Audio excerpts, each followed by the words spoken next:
The wind did not just blow across the Texas panhandle. It arrived with the intention of stripping the meat from your bones. The old-timers called it a blue norther, a wall of freezing air that tumbled down from the high plains, turning a mild afternoon into a killing freeze in the span of 1 hour. It hissed through the dry buffalo grass and screamed around the limestone gullies of Red Quarry, carrying the scent of snow and the metallic tang of impending misery. Tano sat atop his painted pony on a ridge overlooking the valley, his body angled against the gale. The white men called him Tom Greyhorse. It was a name given to him by a captain at Fort Griffin 3 years ago, a name that felt as heavy and stiff as the government-issue wool coat he wore over his buckskins. He was a man caught between two worlds, and on days like this, it seemed neither world wanted to offer him shelter. He pulled his scarf tighter around his face. Below him, the town of Red Quarry huddled against the gray sky like a bruised knuckle. It was a place kept alive by a silver mine that was slowly choking on its own dust and a rumor that the railroad was finally pushing its steel veins this far west. Tom had no love for the town, to the soldiers. He was a useful tool, a scout who could track a lizard across a flat rock, to the Comanche who still followed the old ways. He was a man who had sold his eyes to the enemy for sacks of flour and coffee, and now that the wars were fading and the reservations were filling, he was simply a nuisance, a stray dog that people stopped feeding once the wolves were gone. He touched the stock of his Winchester. He had been hunting since dawn, hoping to find a deer or even a jackrabbit to bring back to the small winter camp his grandmother, Ina, kept hidden in the canyon folds miles to the north. But the game had gone to ground.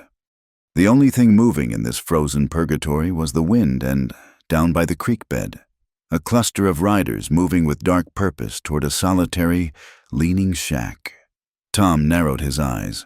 He knew that shack. It belonged to the widow Whitcomb. He watched as the riders circled the small structure. The sound of a gunshot cracked through the thin air, a sharp report that made his horse dance nervously.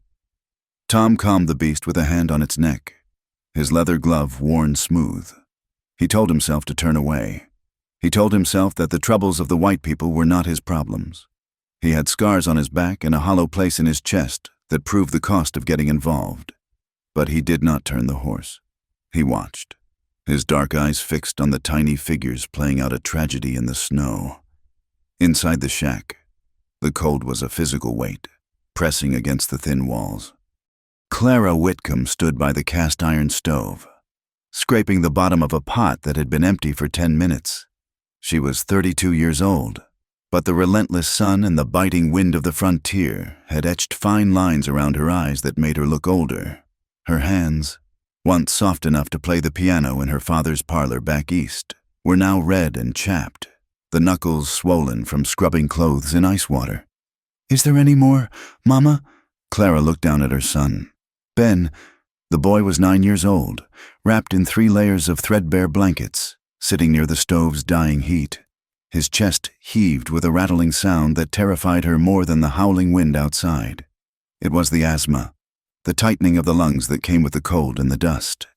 "That is all for now, Benjamin," Clara said, her voice steady. She would not let them hear the fear in it. "We have to save the rest of the meal for supper." "Supper?" Maggie scoffed from the corner. She was 12, going on 20, her face hardened by a premature adulthood. She was mending a tear in Ben's coat, her fingers moving with aggressive precision. "You mean the water with the corn dust in it?" "Margaret," Clara warned gently. "It is the truth," Maggie muttered, though she did not stop sewing. "Mr. Henderson at the general store said he would not extend us any more credit. He said Papa's debts are still on the ledger." Clara felt the shame burn her cheeks, hot and sudden. Eli Whitcomb had been a good man. He had been a surveyor, a man of maps and numbers and unwavering moral compass. He had come to Red Quarry believing that the railroad would bring prosperity. Instead, he had found corruption. He had found that the proposed lines were being diverted to benefit the land holdings of a few powerful men. And he had made the mistake of writing it down. Then came the accident. A mine shaft collapsed. They said, a tragic misstep. But Clara knew better. She knew it every time she walked into town and the women pulled their skirts away, whispering the word traitor. The town had been told that Eli had taken bribes to route the train away from Red Quarry, that he was the reason their fortunes were stalling. They hated his memory, and by extension, they hated his widow and children. "We will manage," Clara said, placing the empty pot on the table. She looked at the leather bag sitting on the shelf. It was her old nurse's kit, from the days she had studied healing with the nuns in St. Louis before coming west. It contained dried herbs, clean bandages, and a few glass vials. But it did not contain the medicine Ben needed. That medicine cost $2 a bottle, and she did not have 2 cents. Suddenly, a gunshot tore through the quiet, sounding right outside their door. Clara gasped, instinctively throwing her body over Ben. Maggie dropped the coat and grabbed the heavy iron poker from the fireplace. "Mrs. Whitcomb," a voice bellowed from outside. It was a voice dripping with mock politeness and underlying violence. "Mrs. Whitcomb, I know you are in there. The chimney smoke gives you away. And frankly, I can smell the desperation." Clara stood up, her heart hammering against her ribs like a trapped bird. She recognized the voice. Wade Crow. "Stay here," she whispered to the children. "Mama, no," Maggie hissed. "Stay with your brother." Clara smoothed her apron. Though it was stained and patched, she grabbed the heavy Walker Colt revolver that hung by the door. It had not been fired in 6 months, and the cylinder was loose. But it was all she had. She took a breath, summoned every ounce of dignity she had left, and opened the door to the biting wind. 5 men sat on horseback in the yard. The snow was beginning to fall in earnest, swirling around the legs of their mounts. In the center sat Wade Crow, a man who wore a buffalo coat that cost more than Clara's house. Beside him, silent and grim, was his father, Silas Crow. Silas was the town banker, the man who held the mortgage on half the county and the soul of the other half. He looked at Clara not with hatred, but with the cold indifference of a man looking at a column of numbers that needed to be erased. "Good afternoon, Clara," Silas said. His voice was dry, like old paper. "It is a bitter day." "What do you want, Silas?" Clara asked, keeping the gun pointed at the ground but visible. "I have no money for you." "We are not here for money, darling," Wade interrupted, grinning. He had his father's eyes but none of his restraint. He held a smoking pistol in his gloved hand. "We are here to do you a favor. We have the deed transfer ready. You sign the creek rights over to the Crow Land Development Company, and we will forgive the outstanding interest on your husband's loan. We might even give you enough cash to buy a train ticket out of here." "I told you last week," Clara said, her voice trembling slightly despite her will. "This land is all I have left. The water rights are the only thing that gives it value. If I sign them away, this farm is worthless." "It is worthless now," Wade snapped, his horse stepping forward. "You are starving, woman. Look at this place. It is a pigsty. Eli is dead. He died a crook, and he left you nothing but debt and a bad name. Sign the paper. Get those brats out of the territory before the winter kills them." "Eli was not a crook," Clara said, raising her chin. "He was the only honest man in this godforsaken territory." Wade laughed, a harsh sound that was snatched away by the wind. "Honesty does not fill bellies. Clara, now, be reasonable. Or do I have to burn this shack down to warm you up?" He cocked his pistol again. Inside the shack, Ben started to cough. It was a deep, wet sound, a desperate gasping for air that echoed through the thin wooden walls. Clara flinched. She saw Silas Crow's eyes flick to the door. "The boy sounds bad," Silas said emotionlessly. "Pneumonia, perhaps, or just the weakness of the bloodline." "Get off my land," Clara said, raising the heavy pistol. Her hands shook. She knew, and they knew, that if she fired, they would kill her before she could cock the hammer for a second shot. "You are making a mistake," Wade said, his face darkening. "We are being generous. Tomorrow, the offer drops by 50%. The day after that, maybe the sheriff finds a reason to evict you for squatting. Up on the ridge. Tom Greyhorse heard the cough. The wind carried it clearly over the distance. It was a sound he knew intimately. It was the sound his younger brother, Nucko, had made 3 winters ago. The tribe had been moving fast to avoid the cavalry patrols, pushing through the deep snow without enough blankets. Nucko had started coughing just like that, a hacking, wheezing struggle that sounded like a saw cutting through dry wood. Tom had held him through the long nights, trying to share his body heat, trying to bargain with the spirits, but the cold had been stronger. Nako had died in his arms just before dawn. That sound, the sound of a child suffocating in the cold, cut through Tom's indifference like a knife. He looked at the men surrounding the woman. He saw the way the one in the buffalo coat leaned forward, like a wolf closing in on a crippled doe. He saw the woman standing alone, holding a gun that was too big for her hands, trying to shield her young. Tom tightened his grip on his reins. The leather creaked. "Do not do it," a voice in his head warned. It was the voice of the army captain who had discharged him. It was the voice of the town shopkeeper who spat when he walked by. "It is not your fight. You are an Indian. If you ride down there, you are just a savage interfering with white business. You will be hunted. You will be hanged." He looked at the sky. The clouds were turning a deep, bruised purple. The storm was going to be bad. If that woman and her children stayed in that drafty shack without wood or food, they would not last 3 days. He looked back at the shack. He saw the woman's shoulders shaking, not from cold, but from the sheer, crushing weight of her fear. Tom Greyhorse let out a long breath, watching it cloud in the freezing air. He thought of Nucko. He thought of the debt he owed to the dead, a debt that could never be fully paid. He reached down and pulled his Winchester from its scabbard. He checked the action, sliding a brass cartridge into the chamber. He did not feel like a hero. He felt like a man stepping off a cliff because the ground behind him was burning. He spurred the pony. The horse snorted and plunged down the snowy slope, hooves kicking up clouds of white powder. Tom did not ride with the wild yell of a warrior. He rode in silence, a gray ghost descending from the hills. As he closed the distance, he saw the man called Wade raise his pistol again, aiming it not at the woman, but at the roof of the shack. "I will give you a count of 3, Wade shouted. Tom pulled up the mare 50 yards out, leveled his rifle, and fired. The shot did not hit a man. Tom Greyhorse did not miss. The bullet sheared through the leather strap of Wade Crow's saddlebag, severing it cleanly. The bag dropped into the snow with a heavy thud, spilling papers and a flask of whiskey. The horses spooked. Wade's mount reared, nearly throwing him. The men spun around, weapons drawn, searching for the source of the shot. They saw him then, a solitary figure on a painted horse, silhouetted against the encroaching storm. He sat perfectly still, the rifle resting easy against his shoulder, the barrel still smoking slightly.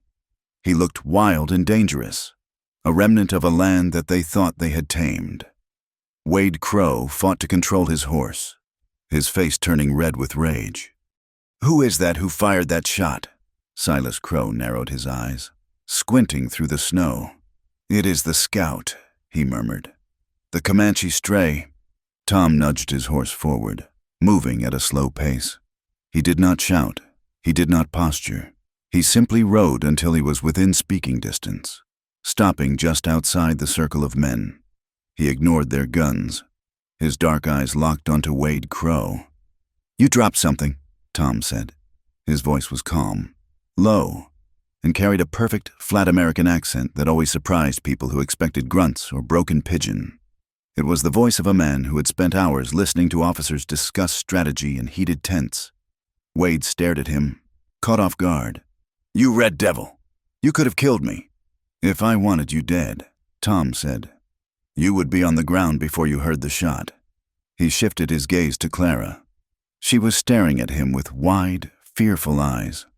She did not see a savior. She saw another threat, another man with a gun in a land that was full of them. But then, inside the shack, the boy coughed again, a long, jagged spasm. Tom's face remained impassive, but his jaw tightened. He looked back at Silas Crow. "The storm is coming, Mr. Crow," Tom said. The pass will be closed in an hour.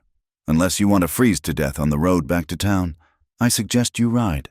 "You are threatening me, boy," Silas asked softly. "You have no standing here. This is a legal matter." "It looks like an armed robbery from here," Tom replied. "And I am not threatening you. I am telling you the weather report." He gestured with the barrel of the rifle toward the north, where the sky was turning black. "The Blue Norther does not care about your banknotes." Wade raised his pistol, leveling it at Tom's chest. "I should put a hole in you right now and save the territory." Tom did not flinch. "You have 5 rounds left in that Colt, Wade. I have 14 in this Winchester, and my hands are not shaking." Wade looked at his hand. It was trembling, just slightly, from the cold and the adrenaline. He looked at Tom's steady grip. He looked at the silent intensity in the Comanche's eyes. "Put it away, Wade," Silas ordered. The banker was a pragmatist. He knew when the odds had shifted, however slightly. He looked at Clara, his expression hardening. "This is not over. Mrs. Whitcomb, you have 1 day. When the storm clears, I will be back with the sheriff, and I will not be asking nicely." Silas turned his horse. "Let us go." Wade glared at Tom, spitting into the snow. "You made a mistake. Indian, you picked the wrong side." "I am not on a side," Tom said. The men wheeled their horses and galloped away, disappearing into the veil of falling snow toward Red Quarry. Silence returned to the yard, heavy and cold. Tom sat on his horse for a moment longer, watching them go, ensuring they were not doubling back. Then he swung his leg over the saddle and dropped lightly to the ground. He walked toward the shack. Clara took a step back, raising the heavy revolver again. "Stop right there." Tom stopped. He held his hands out, palms open, showing he was not reaching for a weapon. "I am not going to hurt you, ma'am." "Why did you do that?" Clara asked, her voice cracking. "Now they will come back worse. They will kill you too." "Maybe," Tom said. He looked past her, into the dark interior of the shack where the boy's wheezing was growing louder. "But that boy needs heat, real heat, not this." He gestured to the thin walls of the shack. "We are fine." Clara lied, though tears were starting to freeze on her cheeks. "We don't need help from strangers." Tom looked at her. He saw the pride holding her upright, the same way a tent pole holds up canvas against a gale. He respected it, but respect would not keep the lungs of a child from closing up. "Ma'am," Tom said gently, "look at the sky. This cold is going to break the thermometer.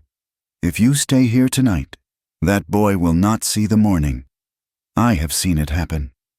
Clara lowered the gun slightly. The truth of his words hit her harder than any bullet. She looked back at Ben, huddled in the gloom. "Where?" she whispered. "We have nowhere to go. The town won't take us." "I know a place," Tom said. "It is a canyon, out of the wind. There is fire. There is meat." "Why?" Clara asked, searching his face. "Why would you help us? You don't know us." Tom looked down at his boots. He could not tell her about Nako. He could not tell her that he was trying to outrun the ghosts in his own head. "Because," Tom said, looking up, his dark eyes meeting hers, "I was hungry once, and nobody stopped. Get your things, Mrs. Whitcomb. We have to move before the snow buries the trail." Clara hesitated for 1 second more, a heartbeat where she weighed the danger of the man against the danger of the storm. Then she heard Ben gasp for air. "Maggie," Clara called out, turning to the door. "Pack the blankets. Get the medicine bag. We are leaving." Tom stood in the snow, the wind whipping his long black hair across his face. He watched the widow retreat into the shack. He had done it now. He had crossed the line. There was no going back to the invisibility he had cultivated.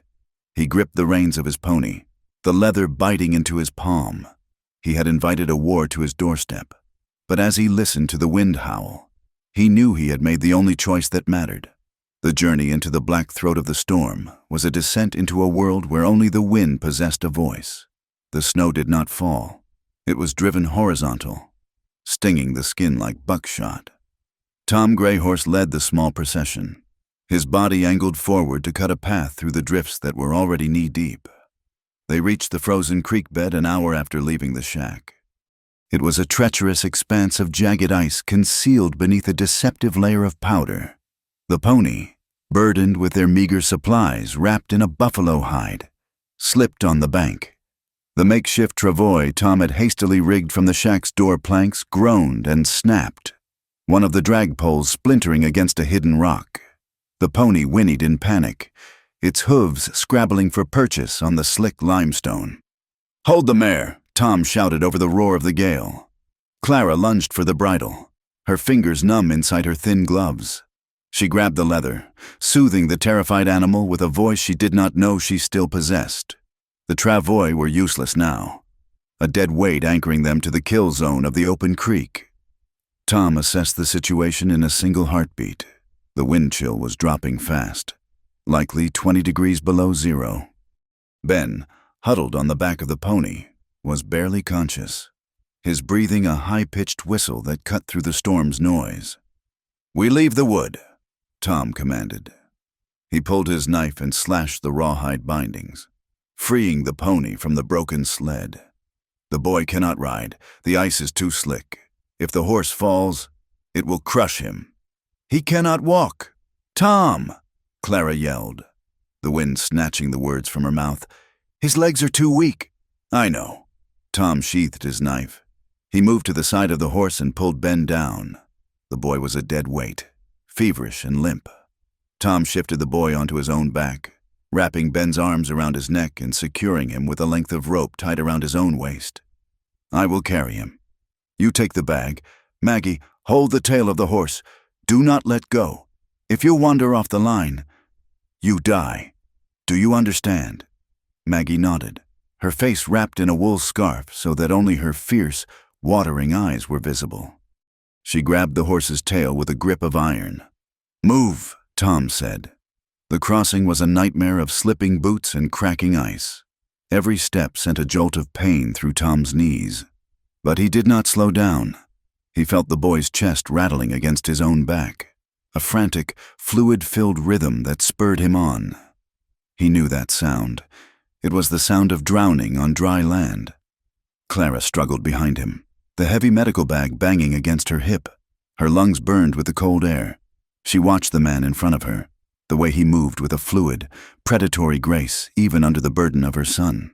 He was not just strong, he was efficient. He did not fight the wind. He moved in the lulls, anticipating the gusts. When they finally reached the tree line on the far side of the valley, the wind lost some of its biting edge, broken by the dense stand of pines. Tom signaled a halt.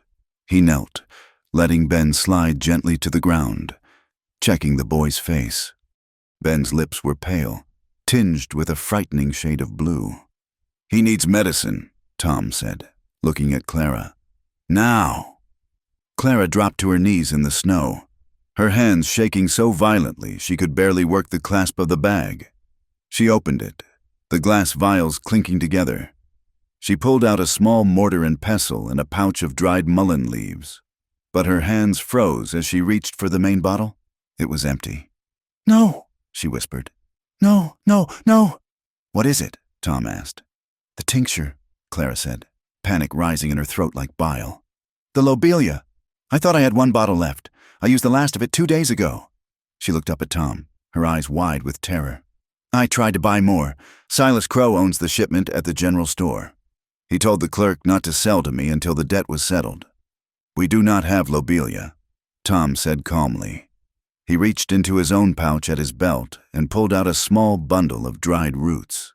"But the earth provides—" "Chew this, then give it to him mouth to mouth if he cannot swallow."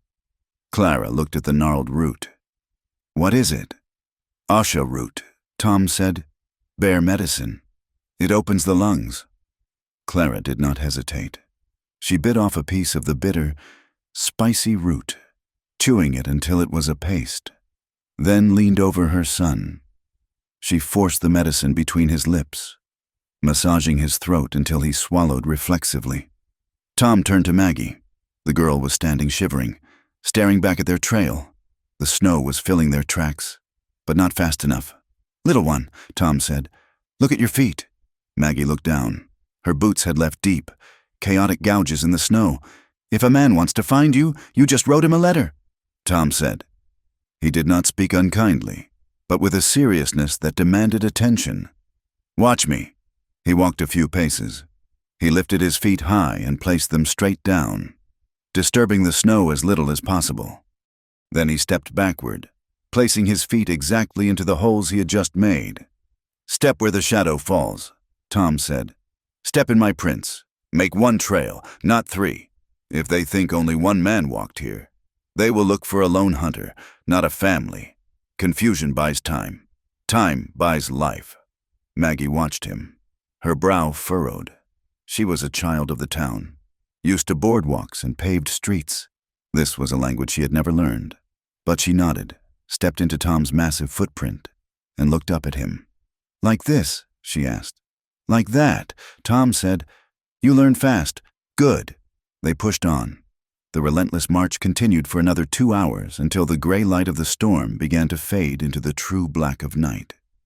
Just as Clara felt her legs were about to give out, a dark shape loomed out of the swirling white. It was a trapper's cabin, long abandoned.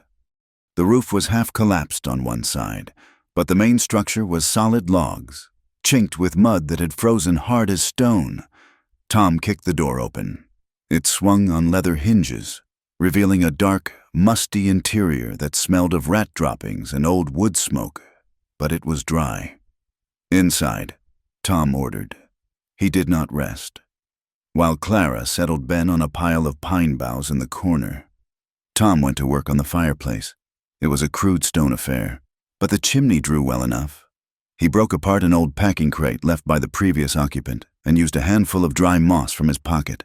Within minutes, a fire was crackling, throwing dancing orange shadows against the rough-hewn walls. The warmth was a physical shock. Clara felt the blood returning to her face, stinging and hot. She watched Tom as he moved to the fire. For the first time, he seemed to shed the armor of the storm. He sat on a log that served as a bench and began to unlace his heavy knee-high moccasins. Clara stopped her ministrations to Ben and watched. She had heard the stories in town that the Comanches were devils, that they did not feel cold or pain like white men. But as Tom pulled the wet leather from his feet, she saw him wince. His feet were pale, the skin wrinkled from the wet, and his toes were red with the beginning of frost nip. He rubbed them vigorously, his face etched with the same weary relief she felt. He was just a man with cold feet. Tom looked up and caught her staring. He did not look away. He pulled his heavy wool coat off, revealing a buckskin shirt underneath. The shirt was sleeveless, and in the firelight, Clara saw the scars. They were not the clean, surgical scars of a medical procedure. They were jagged, ugly things. A long, puckered line ran from his shoulder down to his bicep, a bullet graze. But worse were the faint, criss-crossing white lines on his forearms. "You look at the marks," Tom said quietly. Clara flushed, embarrassed to be caught staring. "I am sorry. I have seen scars before. The war brought many back to town." "These are not from the war," Tom said, extending his arm toward the heat. "These are from the peace." "Peace?" Clara asked, moving closer to the fire, drawn by the story as much as the warmth. "I scouted for the 4th Cavalry," Tom said. His voice was distant, as if he were speaking of another man.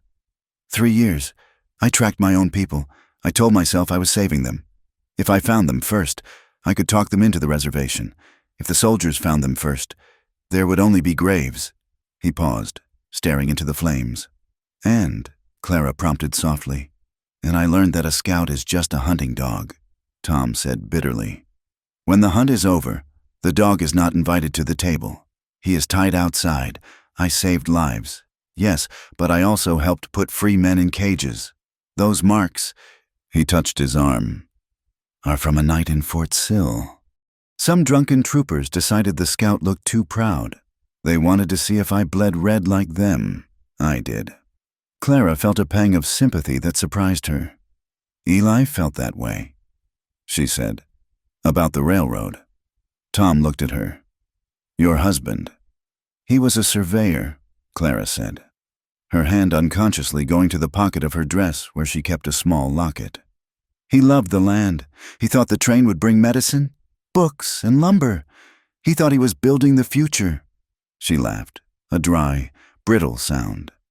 Then he found the maps, the original survey lines. They followed the water, the flat ground. It made sense. But the new maps, the one Silas Crow filed, they diverted the track 5 miles north, right through Crow's scrubland, and bypassing the water rights of the small ranchers. Eli tried to report it. And then the mine fell on him. Tom finished. He never worked in the mine, Clara said, her voice trembling with a renewed anger. He went there to meet a man who promised him evidence. He never came home. The foreman said he wandered into an unstable shaft. They called it an accident. The town called it divine judgment on a man who tried to stop progress. Progress. Tom spat the word like a curse. It is a hungry beast. It eats men like your husband, and it eats men like me. There was silence then, but it was not the fearful silence of the shack. It was a shared silence, a recognition of mutual wounds. Tom noticed Clara shivering. He looked at her coat, a fine city garment once, now threadbare and torn at the shoulder where a branch had snagged it during the trek. The wind would cut right through it tomorrow. Your coat, Tom said. It is open to the wind. Clara looked down. I lost my sewing kit in the rush. Tom reached into his pouch and pulled out a bone needle and a spool of sinew. Come here. Clara hesitated, then moved to sit on the log beside him. The fire crackled, popping loudly. Tom did not hand her the needle. The tear was on her left shoulder, awkward for her to reach. Turn, he said. Clara turned her back to him.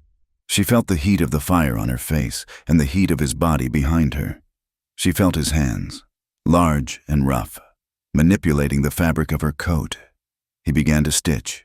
His movements were precise, gentle. He was a warrior who could kill at 500 yards, but he sewed with the delicacy of a grandmother. You sew well, Clara whispered. A man alone must mend his own skins, Tom replied. His hand brushed against her neck as he pulled the sinew tight. His fingers were warm. Clara's breath hitched. It had been 2 years since a man had touched her with anything other than contempt or aggression. The sensation was electric, a sudden reminder that she was not just a mother and a widow, but a woman with blood in her veins. Tom froze. He felt it too, the sudden tension, the shift in the air. His hand lingered for a second longer than necessary on her shoulder. He could smell the scent of her sweat and old lavender water and the clean smell of snow. She was terrified. Yes, but she was also incredibly strong. He admired strength. Clara turned her head slightly. Their faces were inches apart in the flickering light. For a moment, the storm outside ceased to exist. There was only the fire, the smell of damp wool, and the dark, unreadable eyes of the Comanche. Hey! The sharp voice shattered the moment like glass. Tom and Clara pulled apart instantly. Maggie was sitting up on her pile of blankets, her eyes wide and blazing with suspicion. She was glaring at Tom. Do not you hurt her, Maggie hissed. She looked like a cornered cat, ready to scratch. You stay away from her. Clara smoothed her coat, her face flushing crimson. Maggie, he was just fixing the tear. I saw him, Maggie accused, pointing a trembling finger. I saw how he looked, like Papa used to look. She turned her fierce gaze on Tom. You are helping us. Good. But do not think you can take his place. Do not you dare. Tom looked at the girl. He did not get angry. He did not dismiss her. He saw the grief that was still raw and bleeding, the protective instinct that forced a child to become a guardian. He finished the knot, bit the sinew, and stowed the needle. You have good eyes, little badger, Tom said calmly, and you have the right to doubt. Trust is not a gift. It is a payment for survival. He stood up and moved to the other side of the fire, putting distance between himself and the woman. He looked at Maggie with a solemn expression. I am not trying to be your father. Tom said, I am just a man trying to keep his word. Tonight, I just want the boy to breathe. Can we agree on that? Maggie stared at him for a long moment. measuring him against the hard lessons she had learned in her short life. Finally, she gave a stiff nod and lay back down, pulling the blanket over her head, though Tom knew she would not sleep. The rest of the night passed in a fitful doze. Tom fed the fire, listening to the wind die down as dawn approached. Ben's breathing had eased, the OSHA route doing its job. When the sun broke over the ridge, the world was blindingly white. The storm had passed, leaving a silence so profound it hurt the ears. They packed quickly. The air was still lethally cold, but the sky was a piercing, innocent blue. "We are close," Tom said as they crested the final ridge before the hidden valley. "My people's winter camp is down there, in the canyon where the wind cannot reach." Clara stood beside him, squinting against the glare. She saw the thin tendrils of smoke rising from the canyon floor miles away. "Will they accept us?" Clara asked. A white woman, the widow of a man they might have hated. Tom looked at her. He adjusted the strap of his rifle. "My grandmother, Ina, leads this band," Tom said. "She follows the old ways, in the old ways. A guest is sacred, but—" He hesitated. "There are young men there who have lost brothers to the soldiers. They have anger in their bellies. I cannot promise you a welcome. Clara, I can only promise you a chance." Clara looked at the smoke. It was the only heat for 100 miles. She looked at Ben, who was awake now, riding the pony, pale but breathing without the whistle. "A chance is more than we had yesterday," Clara said. "Then let us go home," Tom said. He led the horse down the slope. Clara followed, her boots crunching in the fresh snow.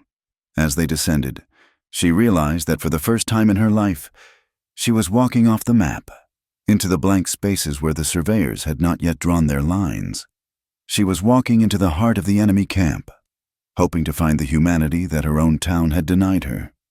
The descent toward the valley where Tom's grandmother kept her winter camp had been cut short by the return of the fever. It had struck Ben with the sudden violence of a rattlesnake strike, turning his skin the color of old parchment and making his breath hitch in a way that the OSHA route could no longer soothe. They had been forced to turn back, skirting the edge of Red Quarry under the cloak of the pre-dawn darkness. Driven by a desperation that outweighed the danger of being seen, they needed the lobelia tincture. The earth medicine had bought them hours, but it could not fight the infection settling deep in the boy's chest. Now, the sun was high and cold, casting long shadows across the alleyway behind the Red Quarry boarding house. The wind had died down, leaving a stillness that felt brittle, as if the air itself might shatter. Clara Whitcomb sat on an overturned crate near the back door of the kitchen.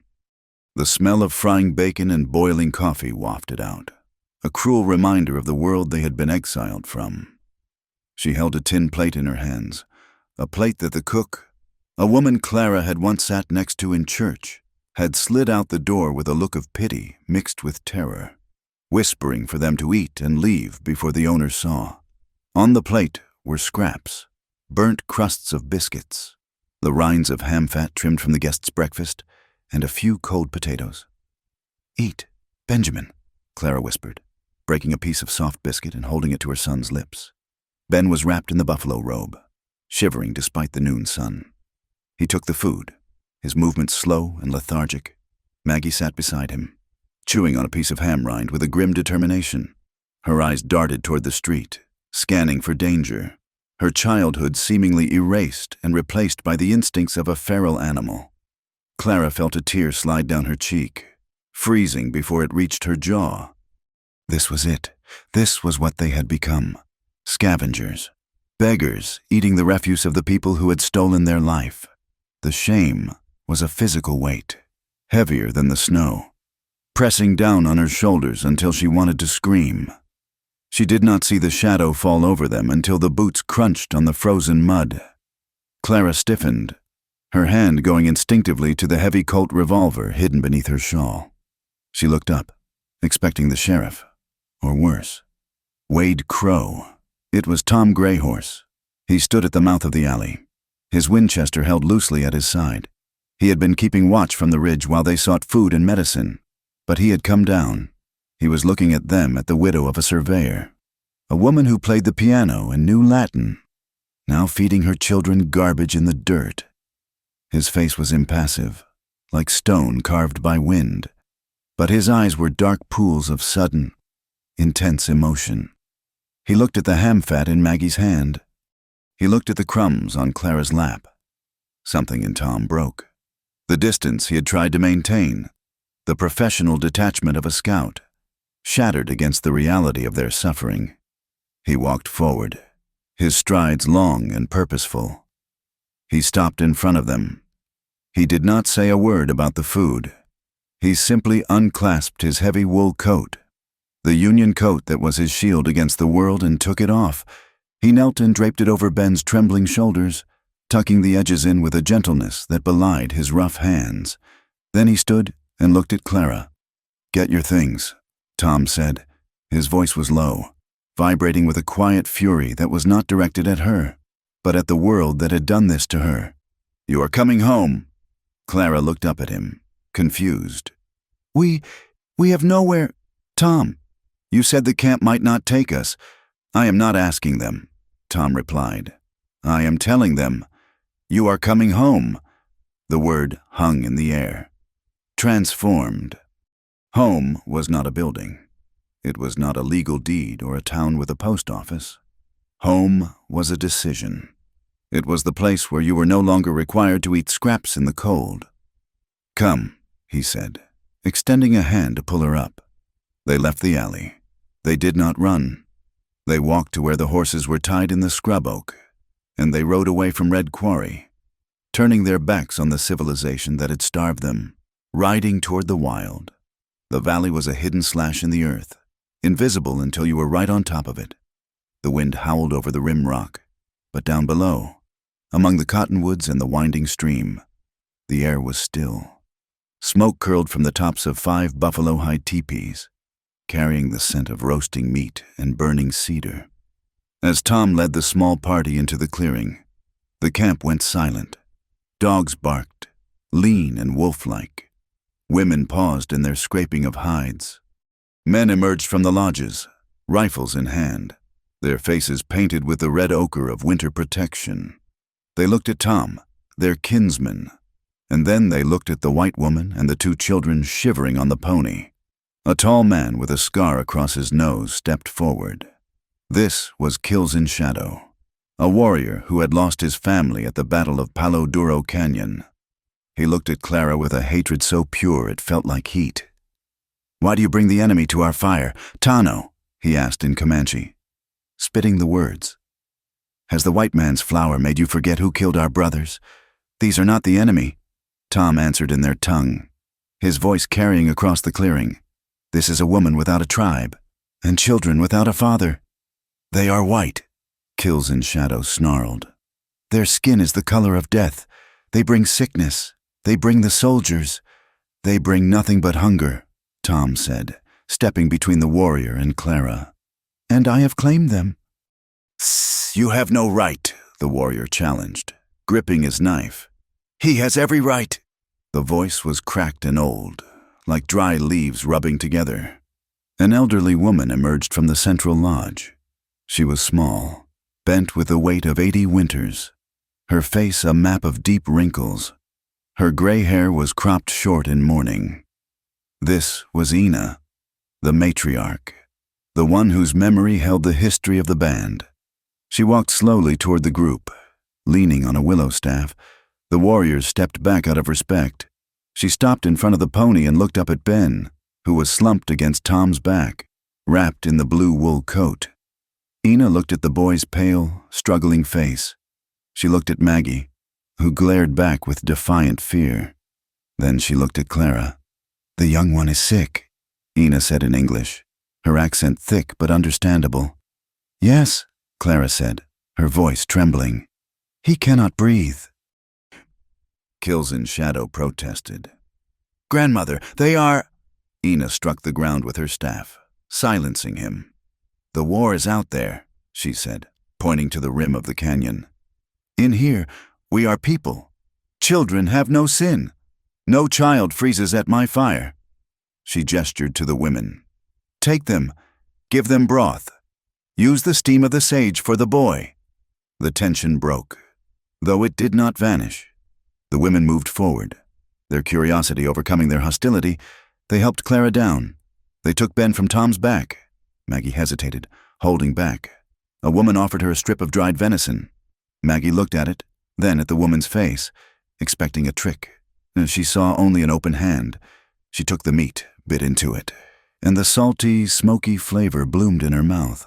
It was the first time in months she had tasted food that had been given freely, without a lecture on debt. She looked at the savages she had been warned about, and she saw mothers wiping the noses of their babies, and old men fixing arrows. She realized, with a shock that rearranged her entire worldview, that the monsters were back in the town with the church steeple. Later that night, inside Ina's lodge, the air was warm and thick with steam. Ben was sleeping soundly for the first time in days, his chest rising and falling rhythmically under a pile of furs. Clara sat by the fire, watching Ina grind herbs in a stone bowl. Tom sat near the door, cleaning his rifle. "You have a name," Ina said, not looking up. "The boy called you Whitcomb." Clara stiffened. "Yes, I am Clara Whitcomb. My husband was Eli." Ina stopped grinding. She looked up, her black eyes narrowing. "Eli Whitcomb, the man who looked at the land. You knew him?" Clara asked, surprised. "I knew a man of that name," Ina said slowly. "Many winters ago, before the wire fences, there was a girl of our people. Blue Flower. She was taken by the Comancheros, the traders who steal women to sell in Mexico. She escaped, but she was hurt. A white man found her. He did not kill her. He did not use her. He put her on his horse and brought her close to our hunting grounds, then fired his gun in the air so we would find her. He left a paper with his name." Ina looked at Clara with a new expression, not just pity, but recognition. "That man was Eli Whitcomb. Blue Flower was my sister's daughter. We owed him a life." Clara put a hand to her mouth. Eli had never told her this, but it sounded like him, quiet, decent, doing the right thing when no one was watching. "Then you are paying the debt," Clara whispered. "No," Ina said firmly. "A life for a life. He saved one. I saved 3. The debt is paid. Now we are kin." Tom looked up from his rifle. "There is news from the town. Grandmother, I spoke to the supply wagon driver on the road. Silas Crow has gone to the judge. He claims Clara is hiding stolen documents. He has sworn out a warrant for her arrest and an eviction order for the land.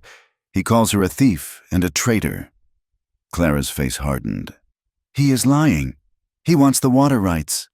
"He wants the book," Tom said. "The notebook Eli kept. Crow thinks you have it."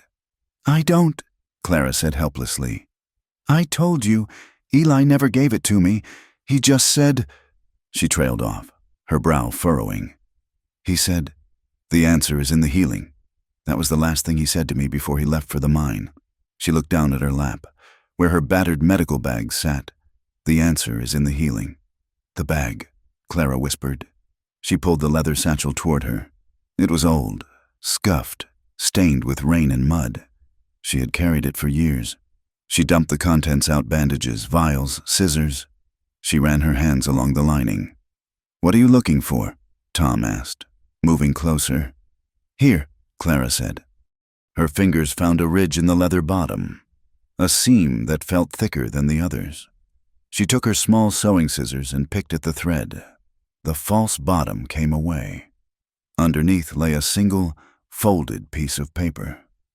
Clara unfolded it with trembling fingers. It was a sketch, a drawing of a large cottonwood tree with a split trunk, standing by a sharp bend in a creek. Below the drawing were numbers, coordinates, and a single phrase in Eli's neat handwriting, "Where the owl sleeps." "I know this tree," Tom said, leaning over her shoulder. "It is the hollow cottonwood. It stands at the North Fork of the Red Creek, about 4 miles from town." "The notebook," Clara realized, her heart racing. He must have hidden it there. He knew he was in danger. He hid the proof where only he or I could find it. "If Crow finds out about the tree," Maggie said from her sleeping mat, her voice small. "He won't," Tom said, "but he has trackers. If he is desperate enough to swear out a warrant, he will have men combing every inch of Eli's old roots." Tom stood up. The firelight cast long shadows across his face, making him look dangerous and resolved. "We have to get it," Tom said. "If that book has the proof of the bribes, it is the only thing that clears your name. Without it, you are a fugitive. With it, Crow is the criminal." "It is too dangerous," Clara said. "Crow will be watching." "The storm covered our tracks coming here," Tom said. "But the snow is stopping. If we go tonight. We use the dark." Clara looked at Ben, sleeping peacefully. She looked at Ina, who nodded slowly. She realized that safety was not just about a warm fire, it was about freedom. And she would never be free as long as Silas Crow held the truth by the throat. "I am going with you," Clara said. "No," Tom started. "He was my husband," Clara interrupted, her voice steel. "It is my name on the warrant." "And I am the only one who can identify the book for sure.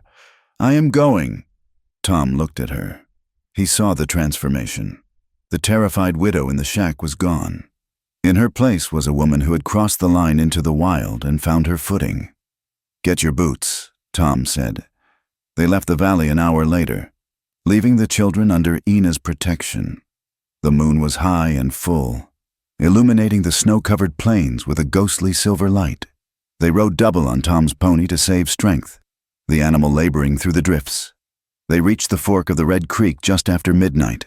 The giant cottonwood stood like a skeleton against the sky, its split trunk gaping like a dark mouth. Tom dismounted and helped Clara down. The silence was absolute, heavy and watching. "Stay behind me," Tom whispered, unholstering his Winchester. They approached the tree. The snow around the base was undisturbed. It seemed they were the first. But as they reached the hollow of the trunk, Tom stopped. He raised a hand. Freezing Clara in place, he knelt down, studying the ground near the roots where the wind had scoured the snow away to bare earth. "What is it?" Clara breathed. Tom touched the dirt. "A cigar butt," he whispered. "Fresh." He looked up, scanning the ridgeline that overlooked the creek. "We are not alone," Tom said, his voice barely a sound. "Someone was here, waiting." From the darkness of the trees on the ridge, the click of a rifle hammer being cocked echoed loud and sharp in the freezing air. "Crow!" Clara whispered. "No," Tom said, his eyes narrowing as he spotted the silhouette of a horseman against the stars, a man sitting with the relaxed posture of a professional killer. "Worse, that is Rourke, the hired gun." They were in the open. The evidence was in the tree, and the predators had closed the trap. The hollow of the cottonwood tree was deep and smelled of dry rot and dormant insects. Clara Whitcomb jammed her arm into the darkness of the trunk, her fingers scraping against the rough interior wood. The wind had died down, leaving a silence so profound that the scratching of her own sleeve sounded like a saw cutting through bone. "Hurry," Tom Greyhorse whispered. He was standing 10 feet away, his back to her, his Winchester rifle scanning the ridgeline where the shadow of the horseman had appeared moments ago. Clara felt something cold and smooth beneath her fingertips. It was not wood, it was metal. She gasped, a small puff of white vapor escaping her lips, and pulled. An old tobacco tin, rusted at the hinges but sealed tight with beeswax, emerged from the tree. She dropped to her knees in the snow, her hands shaking so violently she nearly dropped the box. She pried the lid open. Inside, wrapped in oilcloth, was a small leather-bound notebook and several folded maps. She opened the book. Even in the pale moonlight, she recognized the precise, slanted handwriting of her husband. It was a ledger. Dates, names, amounts of money paid. And there, clipped to the page, was a survey map with red ink correcting the fraudulent lines drawn by the Crow Land Development Company. "It is here," Clara whispered, clutching the tin to her chest. "He wrote it all down, every bribe, every lie." "Good," Tom said. His voice was tight, lacking its usual calm. "Now close it. We are leaving." "Not yet, I think." The voice drifted down from the ridge, casual and terrifyingly familiar. Tom spun around, bringing his rifle up, but he did not fire. 2 riders had emerged from the tree line, positioning themselves on the high ground, silhouetted against the starry sky. One was the hired gun.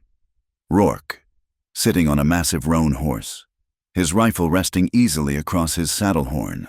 The other, twitching with nervous energy, was Wade Crow. "I told you!" Wade shouted, his voice cracking with a mixture of fear and triumph. "I told my father they would come back to the tree. He said you were halfway to Mexico, but I knew the widow would come for her husband's trash." Tom stepped sideways, placing his body between the riders and Clara. He calculated the distance. 50 yards. Uphill shot. Rourke was a professional. He held his weapon with the stillness of a statue. Wade was the wild card. His pistol was already drawn, waving erratically. "Step away from the woman, Tom," Rourke said. His voice was like grinding stones. "You are a scout. You know when the wind is against you. Walk away, and you get to keep breathing." Tom did not lower his rifle. "And let you execute her in the snow? I do not think that fits the regulations." "Rourke, since when do you care about regulations? Savage." Wade spat. "You are trespassing on company land. This is justice." "This is murder," Tom corrected, his voice projecting clearly in the freezing air. "And you know it. Wade, look at who you are riding with. Rourke does not leave witnesses. Do you think he's going to let you ride back to town and brag about this?" Wade hesitated, glancing at the silent gunman beside him. Tom pressed the advantage, his eyes locked on the banker's son. "Your father sent you out here with a killer. Wade, think about that. If things go wrong, who takes the fall? The hired gun who disappears? Or the son who everyone knows hated the Whitcombs? You are not a partner here. You are a shield." "Shut up," Wade screamed, raising his gun. "My father trusts me." "He trusts you to be useful," Tom said softly. "Or he trusts you to be dead. Which one is it tonight?" "Enough," Rourke said. The word was not shouted, but it carried a finality that ended the conversation. Rourke did not posture. He simply squeezed the trigger. The night exploded. Tom threw himself to the right just as the snow where he had been standing erupted in a spray of dirt and ice. The bullet whizzed past his ear with the angry buzz of a hornet. "Run, Clara!" Tom roared. He did not fire at the men. He fired at the tree above them. The heavy .44 caliber bullet from Tom's Winchester struck the thick, snow-laden branch of a pine tree that overhung the ridge. The branch, already groaning under the weight of the recent blizzard, shattered.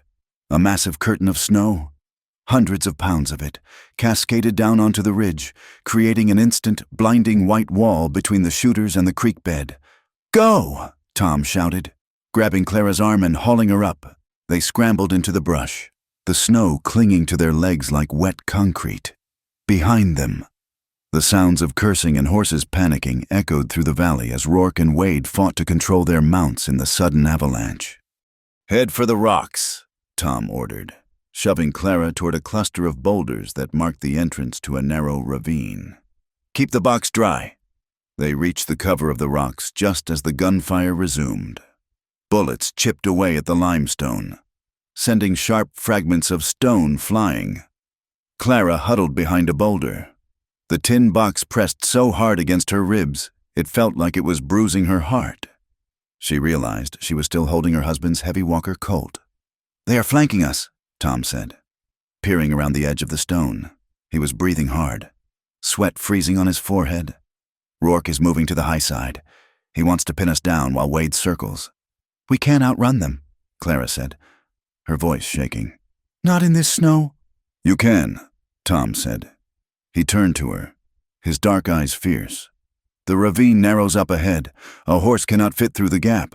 You can squeeze through. It leads back to the valley floor, near the camp." "And you?" Clara asked. Tom checked the chamber of his rifle. "I'm going to make sure they do not follow you." "No." Clara grabbed his sleeve.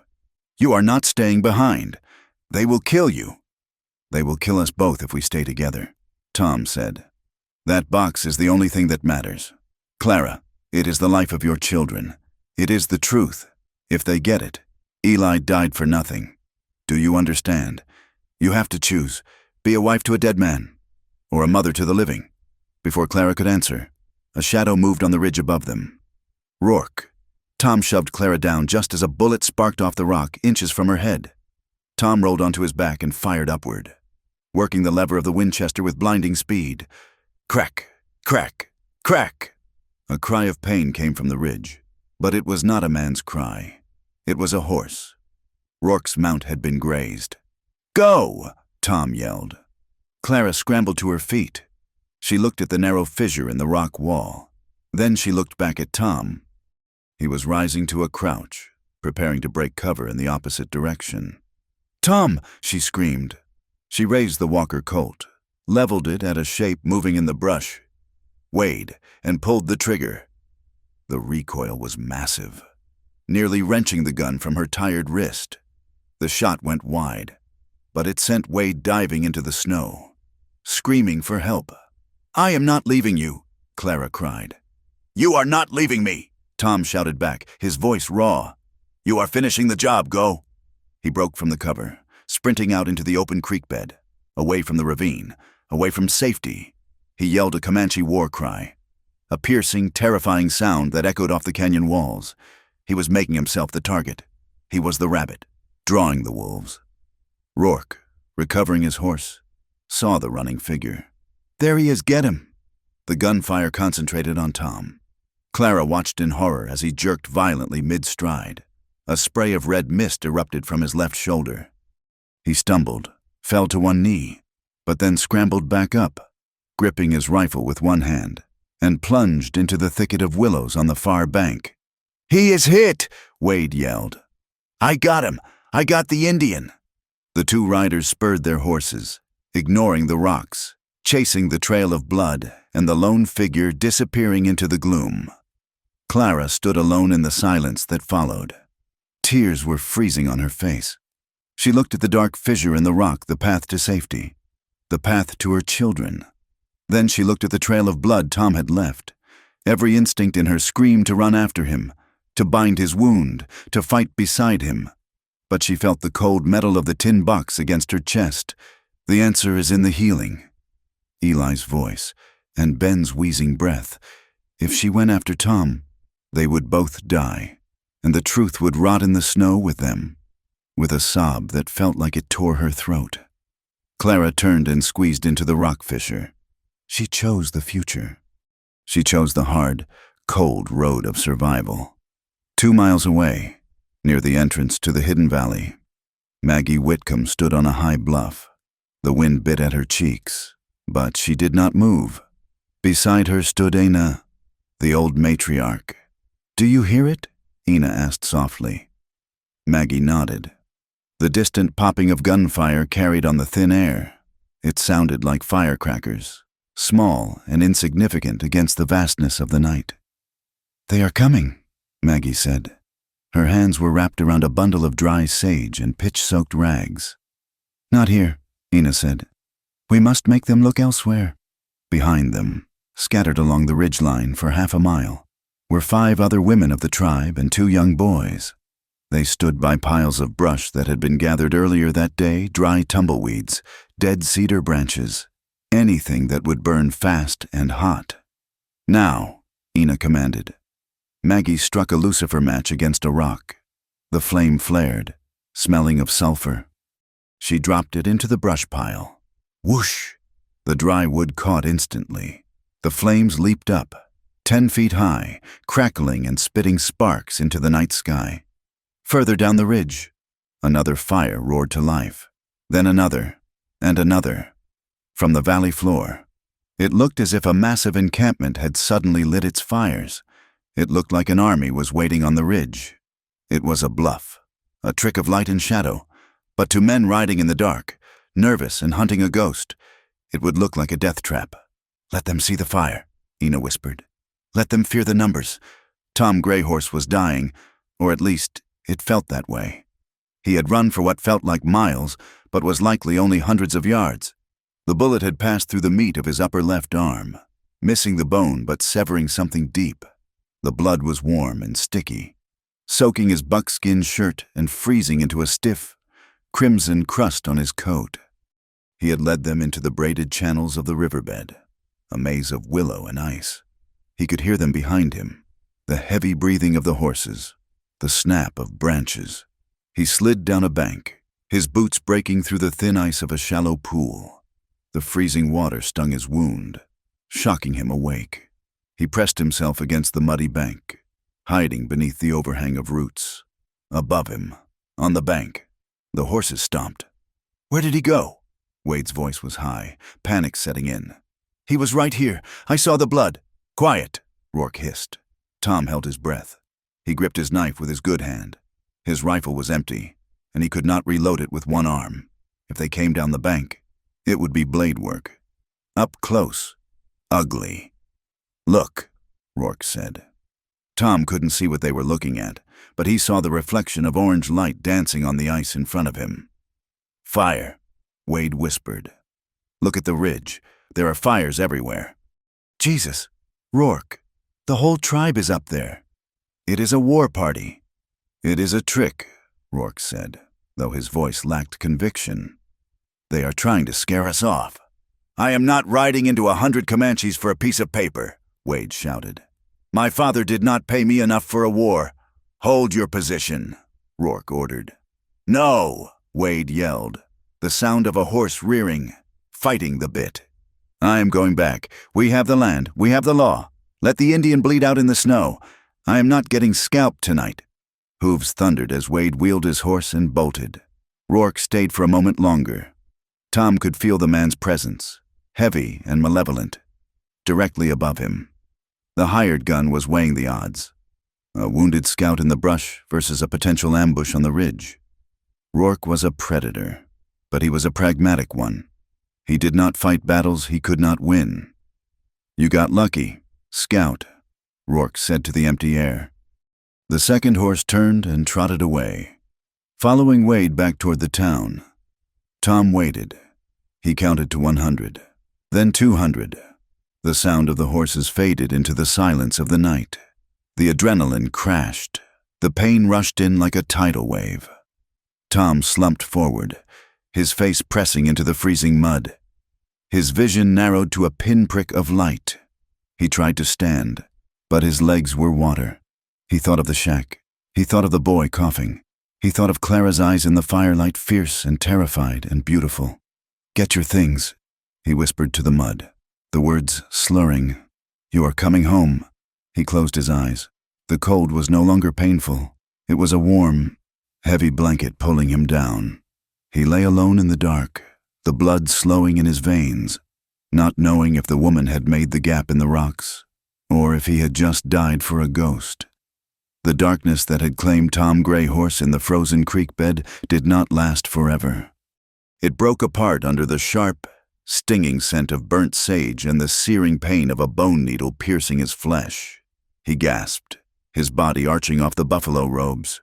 A heavy hand pressed him down. "Be still," Ina's voice commanded. It was dry and hard, like old leather.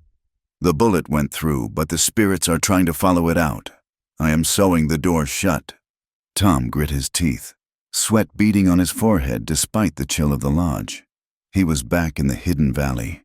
The fire was low. He looked down at his left shoulder. Ina was working with the efficiency of a seamstress, stitching the jagged hole where Rourke's bullet had exited. She had packed the wound with a poultice of yarrow and spider webs to stop the bleeding. "Clara," Tom rasped, his throat feeling like he had swallowed sand. "The woman, she is safe," Ina said, tying off a knot with a brutal tug. "She made a gap in the rocks. She has the metal box. She is a fierce one. That white woman." "She refused to eat until she saw you breathing." Tom slumped back, the adrenaline draining away to leave a deep, hollow exhaustion. He had survived, but survival was only the first step. The war was not over. It had simply moved from the canyon to the courtroom. 2 hours later, under the cover of a gray, listless dawn, a strange delegation arrived at the perimeter of the railhead encampment. This was not Red Quarry proper, but the tent city and supply depot known as Iron Point, where the federal jurisdiction of the railroad met the lawlessness of the territory. Clara rode the paint pony, clutching the tin box. Maggie sat behind her.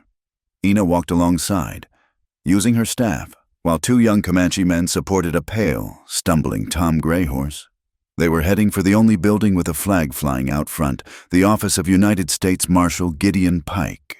Marshal Pike was a man who looked as if he had been carved out of granite and left out in the rain for 50 years. He sat behind a desk made of rough planks, cleaning a double-barreled shotgun. He had a mustache that drooped below his chin and eyes that had seen every variation of human cruelty. When the door opened and the group spilled in, Pike did not jump. He simply laid the shotgun on the desk and leaned back. "This is a hell of a morning," Pike rumbled. He looked at the Comanche warriors, then at Tom, and finally at Clara. "You are the Whitcomb widow, the one Silas Crow has been screaming about. He says you stole company property and incited a riot with a bunch of hostiles." "He is lying," Clara said. Her voice was steady, though she looked ready to collapse. She walked to the desk and slammed the tin box down. "And I have the proof." Pike looked at the box. Then he looked at Tom. "And who is this, the scarecrow, bleeding on my floor?" "That is Tom Greyhorse," Clara said. "He saved my children when the town would have let them freeze. And he took a bullet meant for me?" Pike grunted. "A scout. I remember you from Fort Griffin. You were good. What are you doing mixed up in this mess, Tom?" "Trying to keep the peace." "Marshal," Tom said, leaning heavily against the doorframe. "Crow and his boy, Wade, tried to kill us last night. At the Hollow Cottonwood. Rourke was with them." Pike's eyebrows went up. "Rourke, the hired gun.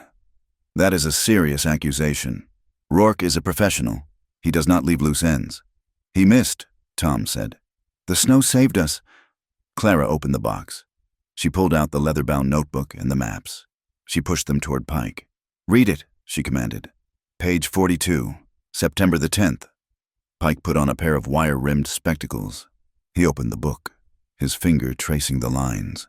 He read in silence for a long minute. The only sound in the room was the ticking of a clock and Ben's soft wheezing from where he sat on a bench. "September 10th, Pike read aloud. "Payment to Land Commissioner Halloway, $500. Purpose adjustment of water survey lines. Red Quarry Sector." Pike looked up. His eyes were hard. "Halloway, that is the man who signed the eviction notices. This details a bribe, a specific bribe. Only the man who paid for it and the man who took it would know that date," Clara said. "And my husband, because he was the one they tried to force to draw the new lines. When he refused, they killed him." Pike closed the book. He looked at the map with the red ink corrections. "This is strong," Pike said slowly. "But Crow owns this county. He will say this is a forgery. He will say a grieving widow wrote it to slander him. Without a witness to the violence last night, it is your word against the richest man in the territory. And frankly, Mrs. Whitcomb. A jury in this town will not take the word of a woman who runs off with Comanches. I have a witness." The voice came from the doorway. It was small and trembling. A young man stood there. He was wearing a suit that was too shiny at the elbows, and he was sweating despite the cold. He held a bowler hat in his hands, crushing the brim. "Who are you?" Pike barked. "My name is Arthur Penhaligon," the young man stammered. "I am the junior clerk at the Crow Bank. I was there when Mr. Crow came back this morning."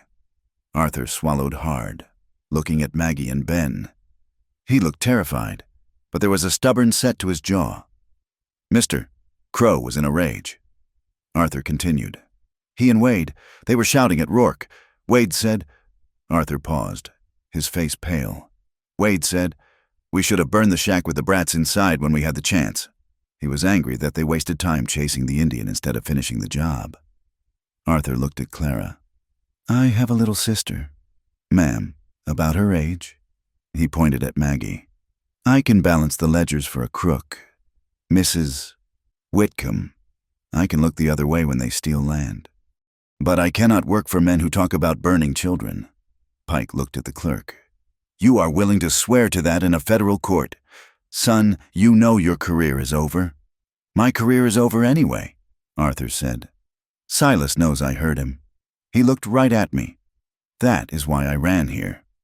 Pike stood up. He picked up his shotgun. A grim smile touched his lips beneath the mustache. "Well then," Pike said. "Attempted murder, bribery, conspiracy. That is enough to hang a man, even a rich one." The reprieve was short-lived. While Pike gathered his 2 deputies, a shout went up from the street. A brick shattered the front window of the marshal's office, spraying glass across the floor. "Murderers!" a voice shouted from outside. "Bring out the savage! He killed the cattle!" Pike kicked the door open. A crowd had gathered. It was not a large mob, maybe 20 men, but they were armed and angry. Most of them were on the Crow payroll: miners, drinkers, drifters. At the front stood Wade Crow, his arm in a sling from where he had fallen off his horse, his face twisted with hate. "That Indian started a fire last night," Wade screamed, pointing at the office. "He tried to burn the range. He is inciting a riot, and the marshal is protecting him." "Go home, Wade," Pike bellowed, stepping out onto the boardwalk with the shotgun leveled. "I have a warrant here with your name on it." "You have no authority here," Wade shouted. "This is town land. That man is a threat to public safety." Someone in the back of the crowd fired a pistol. The bullet struck the doorframe inches from Pike's head. "Get back," Tom yelled, grabbing Clara and pulling her down to the floor. "The back door," Pike shouted, retreating inside and barring the front entrance. "They are going to rush us. I need to get this evidence to the telegraph office at the station. If I can wire the judge in Austin, their political cover is gone, but we have to get there first." The station was 300 yards away, across open ground. "I will cover you," Tom said. He checked his Winchester. He had 5 rounds left. His left arm was useless, strapped to his chest, but his right hand was steady. "You can barely stand, son," Pike said. "I do not need to stand to shoot," Tom replied. "Go." They moved out the back. The alley was clear for the moment. Pike took the lead, clutching the tin box. Clara and the children ran in the middle. Tom brought up the rear, moving crabwise, his eyes scanning the rooftops. They made it halfway to the station when the ambush hit. Rourke was waiting on top of the water tower. The shot rang out, kicking up dirt at Pike's feet. The marshal dove behind a stack of railway ties. Clara pushed the children into a drainage ditch and threw herself over them. "Pin down," Pike yelled. "He has the high ground." Tom saw the glint of the rifle barrel on the tower. Rourke had the angle. If they moved, they died. If they stayed, the mob led by Wade would catch up to them in 2 minutes. Tom looked at the terrain. A supply wagon was parked 20 yards to his left, loaded with hay bales. It was exposed, but it offered a line of sight to the tower that Rourke would not expect. Tom did not think. He moved. He sprinted for the wagon. His legs screamed in protest, his wound throbbing with every heartbeat. Rourke saw him. A bullet punched through the side of the wagon as Tom dove behind the wheel. Tom rested his rifle on the spokes of the wheel. He could see Rourke's head and shoulder peeking out from the tower railing. It was a long shot, 200 yards, uphill. With one hand, Tom breathed in. He forced his body to become stone. He did not aim at the man. He aimed at the space where the man had to be. One breath, one heart. He squeezed the trigger. The Winchester bucked against his shoulder, sending a shockwave of pain through his injury that nearly made him black out. On the tower, Rourke jerked back. His rifle tumbled from his hands, falling 50 feet to the ground. Rourke grabbed his shoulder, spinning away from the edge, disappearing from view. He was not dead, but he was out of the fight. "Move," Tom roared, his vision blurring. Pike scrambled up and ran. Clara dragged the children out of the ditch. They sprinted the last 100 yards to the station house, bursting through the doors just as Wade's mob rounded the corner. Pike slammed the heavy oak doors and dropped the locking bar. He ran to the telegraph operator, a terrified man in a visor. "Open the line," Pike ordered, throwing the notebook on the counter. "Priority 1, Federal Marshal requesting immediate assistance. Warrant issued for Silas Crow and Wade Crow, charges of capital murder and corruption." The operator's fingers began to dance on the key. Click, clack, click, the sound of salvation. Outside. The mob hesitated. Attacking a marshal in the open was one thing. Besieging a federal railway station was an act of insurrection. The gunfire stopped. Inside the station, Tom slid down the wall, his strength finally gone. An hour later, the station was quiet. The immediate threat had receded as the news of the telegraph message spread. The mob had dissolved. Men realizing that the federal cavalry was likely on the train from Fort Worth, Tom sat on a bench in the private waiting room. His coat was off. Clara stood before him, a basin of warm water and fresh bandages on the chair beside her. She peeled away the blood-soaked dressing Ina had applied. The wound was angry and red, but the bleeding had slowed. "You are a fool," Clara said softly. Her hands were shaking as she dipped a cloth into the water. "You could have been killed running for that wagon." "I am hard to kill," Tom murmured. "I have too many debts to pay." Clara cleaned the wound. Her touch was firm but incredibly gentle. She traced the line of the muscle, the scar tissue from old wars, and the fresh trauma of this one. "You paid them," Clara said. "Last night, today, you owe nothing." "Tom," she looked at his face. He was exhausted, his skin gray, but his eyes were burning with a quiet intensity. He looked at her not as a widow, not as a cause, but as a woman. "I did not do it for the debt," Tom said. "Why then?" Clara asked. She stopped cleaning. Her hand rested on his bare chest, over his heart. She could feel it beating, strong and steady. "Because," Tom whispered, "you looked at me, when you were in the alley eating scraps. You looked at me, and you did not see a savage. You saw a man." Clara let out a breath she didn't know she was holding. The adrenaline of the gunfight was fading, replaced by a raw, aching need for connection. She leaned in. "I see you, Tom," she whispered. She kissed him. It was not a graceful kiss. It tasted of dust and copper and exhaustion. It was desperate and clumsy. Two people clinging to each other on the edge of a cliff. But it was real. Tom's good hand came up to cup her face, his thumb brushing her cheekbone. Clara pressed into him, needing his warmth to drive away the cold that had settled in her bones for 2 years. For a moment, the world of guns and bribes and snow vanished. There was only the heat of his skin and the softness of her lips. A sharp, rattling cough broke the silence. They pulled apart instantly, breathless. In the corner of the room, Ben was sitting up on a bench, rubbing his eyes. The asthma was better, but the dust of the station was tickling his throat. Clara smoothed her hair, her face flushing crimson. Tom looked down at his boots, a faint smile touching his lips. I should check the telegraph," Clara stammered. "Yes," Tom said. "You should." The door opened. Marshal Pike strode in, looking grim but satisfied. "The wire is sent," Pike said. "The judge in Austin has confirmed the warrant. Wade is in custody. My deputies found him trying to sneak out the back of the saloon. He is crying like a baby." "And Silas?" Tom asked, sitting up straighter. Pike's face darkened. "Gone. He was not at the bank. He was not at his house. But the station master says the outbound freight train, the Silver Line Express, is fueling up right now. It is the only train leaving today. He is on it," Clara said. "He is trying to run to Mexico. If he crosses the border, we lose him," Pike said. "And if he gets away, he keeps his money. He will hire men. He will come back one day." Tom stood up. He swayed slightly, but he stayed on his feet. "We cannot let him leave," Tom said. "I have men watching the platform," Pike said. "But Crow has friends on that train crew. If he hides in a boxcar, I will find him," Tom said. "You can't," Clara said, stepping in front of him. "Tom, look at you. You belong in a hospital, not a manhunt." "If I stay here," Tom said, looking at her, "I am just a wounded Indian in a white town. The moment the marshal turns his back, someone will put a rope around my neck for what happened today. They need a villain. Clara, if Crow escapes, I become the villain."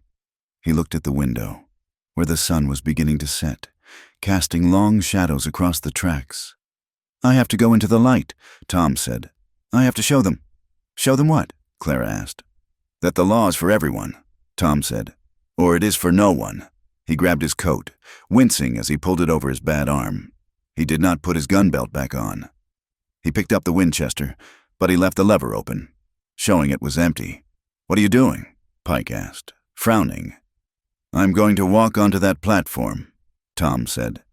And I'm going to call him out, not with a gun, with the truth, in front of everyone. They will hang you, Pike warned. If you step out there, every man with a grudge will be waiting. Tom looked at the door. He looked at the fear in Clara's eyes. If I hide, Tom said, echoing the thoughts in his head. I am dead anyway. I am tired of being a ghost. Clara grabbed his arm. Her grip was tight. Then we go together, she said. Clara, no, Tom started. If you go out there alone, you are a target, Clara said fiercely. If you go out there with the widow Whitcomb and the United States Marshal, you are a witness. She turned to Pike. Marshal. Pike looked at the two of them, the battered Comanche scout and the defiant widow. He let out a long sigh and checked his shotgun. Well, Pike grunted, I suppose I cannot let you have all the fun. Let us go catch a train. The steam from the locomotive hissed violently, creating a wall of white mist that separated the platform from the waiting carriages. The sun was dipping below the horizon, painting the sky in bruises of purple and red, casting long, distorted shadows across the wooden planks of the Iron Point station. Silas Crow stood with one foot on the metal step of the first-class car. He looked immaculate in his charcoal suit, a stark contrast to the dust and blood that stained the three people blocking his path. But beneath the brim of his silk hat, his eyes darted like trapped rats. Step aside, Marshal, Crow said, his voice attempting a tone of command but cracking into something brittle. I have business in Austin, urgent business. Your business is here, Silas, Marshal Gideon Pike said. He held the double-barreled shotgun loosely in the crook of his arm, the barrels pointing at the ground, but his thumb was resting on the hammers. And it is finished. The crowd on the platform had grown. The passengers who had been rushing to board had stopped. The baggage handlers had lowered their trunks. Even the conductor, a man who usually ran his schedule with the precision of a Swiss clock, stood motionless by the ticket booth. Crow looked at the crowd. He saw faces he recognized, men to whom he had loaned money, men whose land he had bought, men he employed. He straightened his back, playing the only card he had left. This is harassment, Crow shouted, turning to the onlookers. You see this, a federal marshal conspiring with a hysterical woman and a savage to detain a pillar of this community? I built this town, I brought the silver mine, I brought the railroad. He pointed a shaking finger at Tom Greyhorse. Are you going to let him dictate the law to us? Crow yelled, foam gathering at the corner of his mouth. He is a Comanche, a killer. He trespassed on my land, shot my son, and now he stands here on a civilized platform like he belongs. This is a travesty. For a second, the old hatred simmered. A low murmur ran through the crowd. Tom stood tall, his left arm strapped to his chest, his face impassive. He knew this wind. He had walked against it his whole life. He did not flinch. But before the murmur could grow into a shout, Clara Whitcomb stepped forward. She was tired. Her dress was torn. Her hair was wild, and she looked nothing like the demure widow the town expected her to be. She looked like something forged in fire. She raised the tin box high, letting the last rays of the sun catch the dull metal. He did not shoot your son. Silas, Clara's voice rang out, clear and piercing. Your son shot himself in the foot trying to kill a woman and 2 children. She turned to the crowd, looking them in the eyes, the baker, the blacksmith, the ranch hands. You know me, Clara said. I am Clara Whitcomb. You knew my husband, Eli. You called him a traitor when he died. You spat on his memory. You let his children eat garbage in the alley behind the hotel. The crowd shifted uneasily. Men looked at their boots. Eli was not a traitor, Clara continued, her voice trembling with emotion but gaining strength. He was a surveyor who found out the truth, Silas Crow moved the rail lines. He bribed the commissioners to bypass the water rights of the small ranches, your ranches. He stole the water to sell it back to you at 10 times the price. And when Eli refused to draw the fake map, Silas had him killed. Lies, Crow shrieked. She is mad with grief. I have the book, Clara shouted back, slapping the tin box. It is all here, every dollar paid, every date, every signature, including the $500 you paid to the foreman to rig the mine shaft collapse. She pointed at a man in the second row of the crowd, Mr. Henderson, the owner of the general store who had refused her credit. Mr. Henderson, Clara said. 2 years ago, you lost the creek access for your cattle. Crow told you it was government regulations. It wasn't. It was him. He took your water. And he killed my husband to keep it. Henderson looked at Crow. He looked at the fear in the banker's eyes. The illusion of Crow's invincibility shattered in that moment. Is that true, Silas? Henderson asked, his voice low and dangerous. Did you dry up my creek? Don't listen to her, Crow pleaded, sweating profusely. I will buy you a new pump. I will give you a discount on the feed. I don't want a discount, Henderson said. He stepped forward, moving to stand beside Clara. I want the truth. It broke the dam. Another voice spoke up. It was Mrs. Gable, the boarding house cook who had sneaked scraps to the children. I saw Wade Crow threaten to burn the widow's shack, she called out. I heard him laughing about it in the kitchen. I saw the survey maps being changed. Arthur Penhaligon, the young clerk, shouted from the back, waving his bowler hat. I saw Silas burn the originals. The crowd surged forward, not toward Tom, but toward Crow. The awe they had held for his money evaporated, replaced by the fury of men who realized they had been played for fools. Crow stumbled back, gripping the handrail of the train car. Conductor, get this train moving. I will pay you $1,000. The conductor looked at Crow. He looked at the marshal. He reached up and slowly pulled the whistle cord. Woo-hoo. All aboard, the conductor said flatly. Then he stepped in front of the stairs, blocking Crow's path. Ticket, please. I own this line, Crow screamed. Not today. You don't? The conductor said. Marshal Pike stepped forward. He reached out and grabbed Crow by the lapels of his expensive coat, hauling him off the step and slamming him onto the wooden platform. The sound of the impact was heavy and satisfying. Silas Crow, Pike announced, pulling a pair of iron handcuffs from his belt. You are under arrest for the murder of Eli Whitcomb, the attempted murder of a federal officer, and enough fraud to keep you in prison until the next century. The handcuffs clicked shut. As Pike hauled Crow to his feet, a commotion came from the station house doors. 2 deputies were dragging a struggling Wade Crow out onto the platform. Wade was disheveled, his arm in a sling, tears streaking his dirty face. He stopped when he saw his father in chains, but then he saw the train, the steam engine churning, ready to depart. Papa Wade whimpered, The train! Were you leaving? Silas Crow looked at his son. For a moment, the arrogance faltered. He looked at the carpet bag filled with cash that lay spilled on the ground. Silas stammered. I was going to send it to you, Wade, once I was safe. Wade stared at him. The realization hit him with the force of a hammer. He had done the dirty work. He had ridden into the snow. He had faced the bullets. And his father had packed a bag to leave him to the hangman. You are leaving me, Wade whispered. His face crumpled. He looked at Marshal Pike. I want to talk. I want to tell you everything. Where the bodies are. Who paid Rourke everything. Shut your mouth, boy, Silas roared. No, Wade said, his voice breaking. You left me behind. Papa, now you can rot with me. Pike nodded to his deputies. Take them both, and find Rourke. I want the set. As the Crow men were dragged away, the crowd did not cheer. They stood in a solemn silence. It was the silence of a fever breaking. The infection that had rotted Red Quarry from the inside was being cut out. Tom Greyhorse let out a long breath. He leaned the Winchester against the station wall. He felt a hand on his good arm. He looked down. Clara was standing there. She was not looking at the crowd. She was looking at him. "It is done," she whispered. "Yes," Tom said. "It is done." 3 weeks had passed since the arrest at Iron Point. The winter had finally lost its grip on the Texas Panhandle.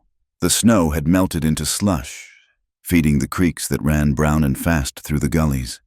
The wind still blew, but it carried the scent of wet earth and new grass instead of ice. Marshal Pike sat behind his desk in Red Quarry. The window was fixed. The town was quiet. "Sign here," Pike said, sliding a piece of paper across the desk. Tom Greyhorse picked up the pen. He hesitated. It had been years since he had signed a government document. The last time, it had been his enlistment papers, an agreement that had turned him into a weapon. "What is this?" Tom asked.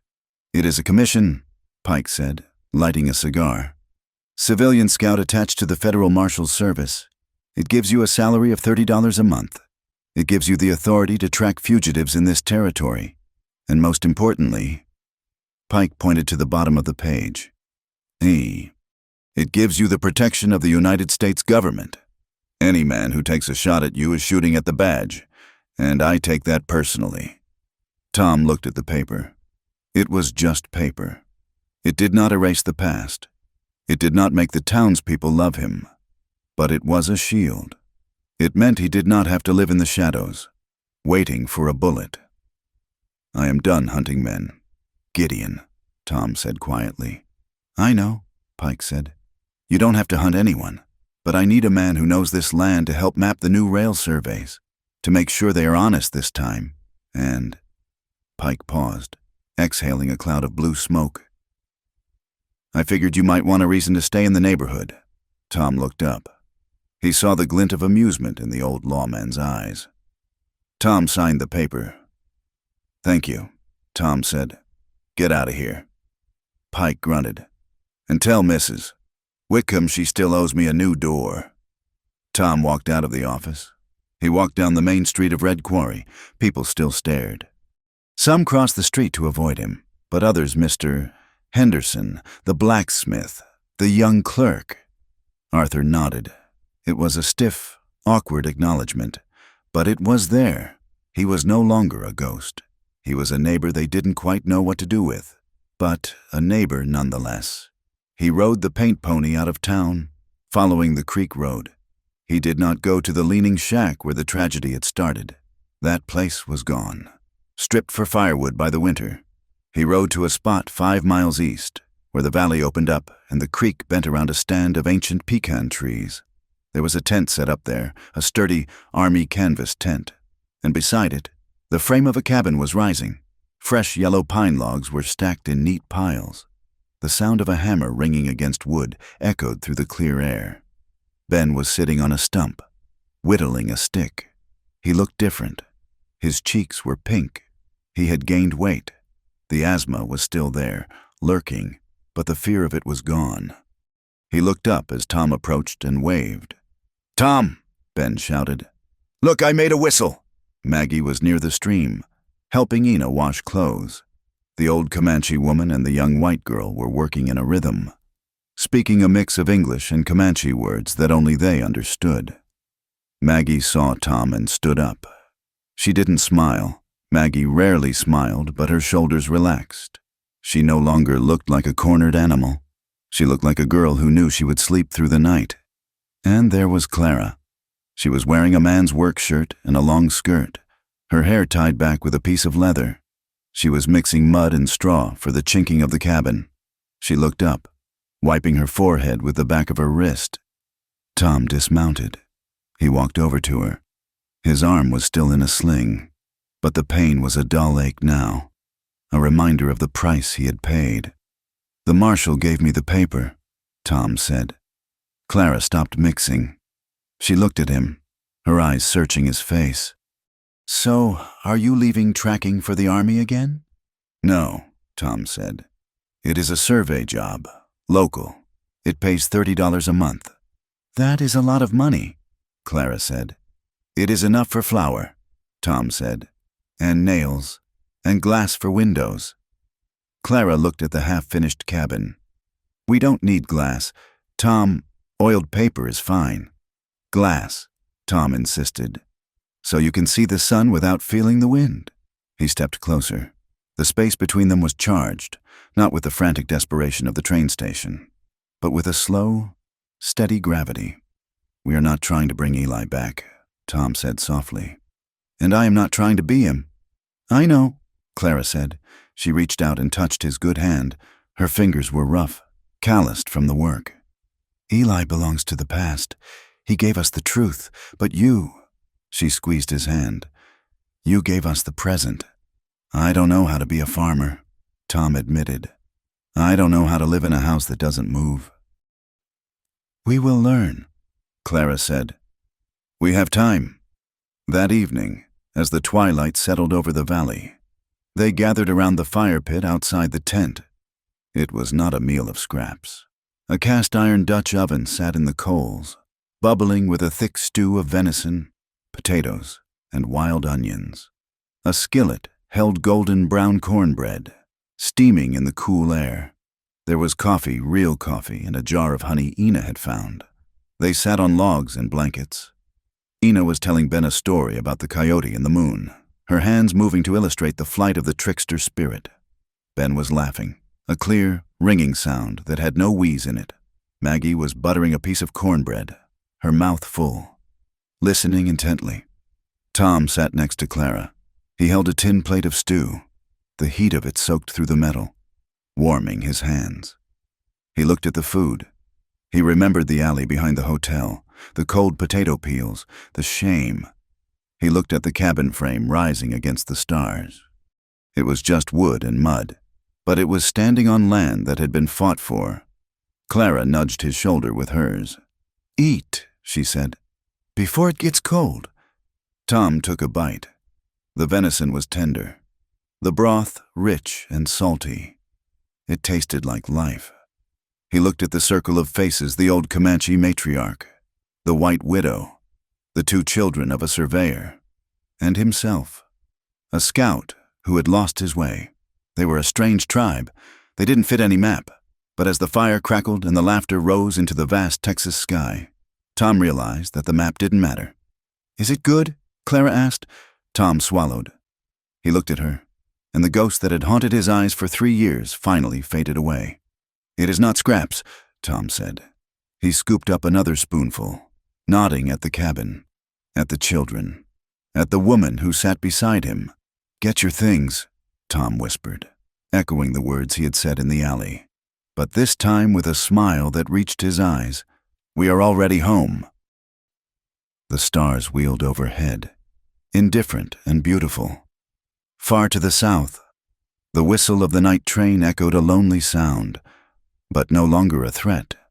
The railroad would come, the fences would rise, the west would change, hard and fast and unforgiving. But in the small valley by the pecan trees, the fire burned bright.